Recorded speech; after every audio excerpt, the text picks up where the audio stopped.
అందరికీ నమస్కారం. హ్యాపీ దసరా శుభాకాంక్షలు అయితే తెలియజేస్తూ ఉన్నాను మన ఛానల్ తరపున. మీ అందరికీ కూడా ఇండియాలో ఉన్నవారికి, అలాగే ఈ గల్ఫ్ కంట్రీలో మన ఛానల్ చూస్తున్న ప్రతి ఒక్కరికి కూడా హ్యాపీ దసరా శుభాకాంక్షలు అయితే తెలియజేస్తూ ఉన్నా. ఇండియాలో అయితే పండగ అనేది చాలా హ్యాపీగా అయితే చేసుకుంటారో. మేకల్ని అలాగే కోళ్ళని అయితే కోసి సెలబ్రేట్ అయితే చేసుకుంటారు. కువైట్లో ఈరోజు శుక్రవారం అక్టోబర్ 3వ తారీఖు. ఈరోజు మేము కూడా పండగ జరుపుకోవాలనుకుని మేమైతే మామతో అయితే కలిసి ఈరోజు నాటుకోడి పలావ్ బిర్యానీ అయితే వండడానికి అయితే వెళ్ళాం.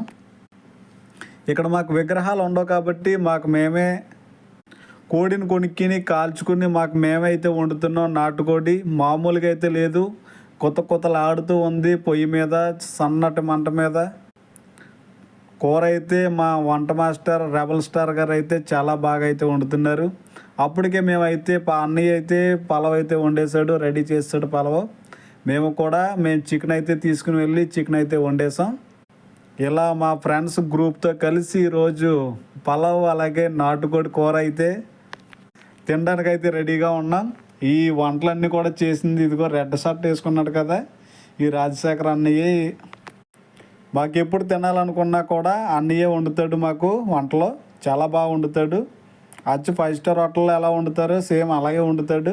మరి ఎక్కడ నేర్చుకున్నాడో తెలియదు కానీ ఈరోజు నాటుకోడి పలావ్ అయితే చాలా బాగుంటాడు. ఫస్ట్గా అయితే ఇదిగో మా రెబల్ స్టార్ అయితే తింటున్నాడు మామ. ఇలా ఫ్రెండ్స్తో గ్రూప్తో అయితే ఈరోజు భోజనం అయితే చేస్తున్నాం.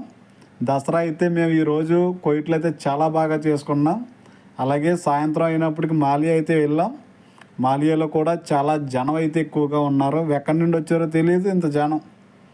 పొద్దున్నంతమని కూడా ఇంత జనం లేరు. కానీ మాలియా అయితే మేము ఫ్రెండ్స్తో వెళ్ళి హ్యాపీగా తిరిగి ఈరోజు దసరా పండుగ సెలబ్రేట్ చేసుకుని మరలా హ్యాపీగా అయితే ఇంటికి వచ్చేసాం.